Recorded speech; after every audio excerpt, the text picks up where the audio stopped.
माँ बेचारी की सारी जिंदगी पर्दे डालते बीत गई। अब्बा ने आके पूछा कहाँ गया वो कहती इधर ही था, मुझे बता के कि अभी आ जाएगा, वो मुझे कह गया था कि मैं नहीं इधर ही था, कुछ भी नहीं, ऐसी कोई बात ही नहीं। सारी जिंदगी पर्दे डालते बीत गई। अब्बा कई दफ़ा घर में लड़ाई की, बेटे को मारा।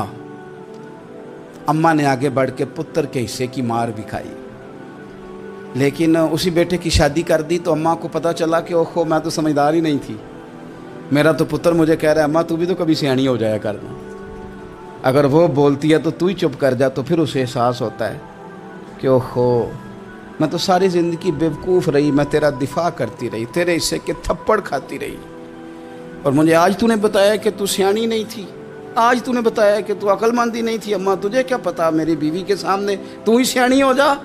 वो टूट जाती है, बिखर जाती है।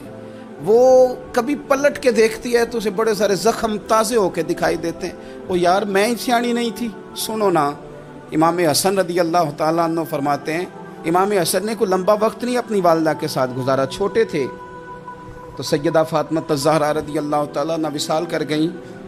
पर शेर खुदा के पुत्र की बात देखें, इमाम हसन कहते हैं लोगों मैं जब थोड़ा सा बाशऊर हुआ और मुझे चीज़ें थोड़ी सी दिखाई देने लगी तो मैंने कभी अपनी अम्मा के साथ एक प्लेट में खाना नहीं खाया था।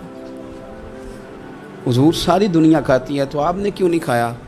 तो फरमाते डर लगता था कि कहीं ऐसा ना हो कि जिस लुकमे की तरफ मेरी माँ अपना हाथ बढ़ाए कहीं मैं ना उठा लूँ, बेअदबी ना हो जाए। डर लगता था। मैंने यहाँ तक भी ना, क्योंकि माँ तो माँ होती है, मैंने यहाँ तक भी माँ का एहतराम किया, रोटी खाने में भी तकदीर नहीं की। यहाँ माँ वो कहती है पीर साहब उन्होंने दस्या जे ना कि मैं तुहानू आख्या सी, उन्हें गल्लां गल्लां च उन्होंने आख्या जे मेरे नाल बोले थे सही करे, उन्होंने दसियो ना मेरे नाल बिगड़ जाएगा, उन्होंने आख्या जे ना मैं तुहानू शिकायत लाई, पर ना उन्होंने गल्लां गल्लां च समझाया जे कि मेरे नाल उच्ची ना बोलिया करे, मैनू तकलीफ, उन्होंने आखियो ना। ओ यार क्या कायनात में हुजूर से बड़ा भी कोई है? लेकिन हज़रत हलीमा सादी आई हैं तो क्या मेरे नबी उठ के खड़े नहीं हो गए? हुजूर ने इकराम दिया तो इकराम देने से कद बड़ा होता है, छोटा तो नहीं होता। खुदारा अपने बड़ों का इकराम करना सीखें।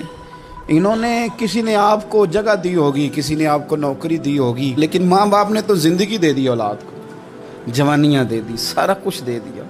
और बच्चे हैं कि समझते नहीं। एहतराम के जज्बे अपनी तबीयत में लाएं, बेअदब ना बने, सुबह अदब ना कभी करें।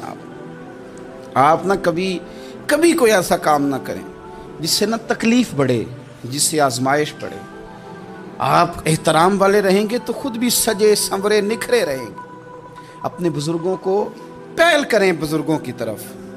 यानी आप घर के अंदर छुपा के सेब अपने कमरे में ना लेके जाएं, छुपा के चीज़ें ना रखें, बल्कि पहल करें बूढ़े अब्बा से, पहल करें अपनी वालदा से, वहाँ से आगाज़ करें। आप देखें बरकतें कितनी होती हैं। मैं कुछ बातें मुझे लुत्फ़ देती हैं। मेरे कुछ संगी हैं, 3 भाई हैं, इकट्ठे मुझसे बैत हैं, मेरे साथ बड़ा प्यार का रिश्ता है। तो कभी कभी ना खिदमत करने का दिल करता है उनमें से किसी का कि चलें हज़रत साहब आए हैं तो हम कुछ नजराना पेश करें। तो अपने बड़े भाई को वो थमाते हैं कि जनाब आप ये काम करें। अल्लाह ताला का शुक्र है मेरी जेब कम ही खाली रहती है, उसका फजल रहता है, लेकिन वो पैसे लेने से ज़्यादा या तोहफ़ा लेने से ज़्यादा या फूल पकड़ने से ज़्यादा इस बात की मुझे खुशी होती है कि कितने निराले हैं। बड़े को आगे लगाते हैं तो बरकत तो हासिल करते हैं, इसलिए कि बरकतें हमेशा बड़ों से होती हैं, बड़ों से हमेशा बरकतें।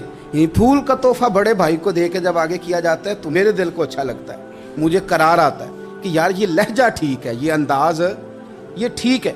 अपने बड़ों को आगे रखें, बड़ों को कलाम करने का मौका पहले दें। घर में कोई चीज़ लाएं तो तकदीम करें।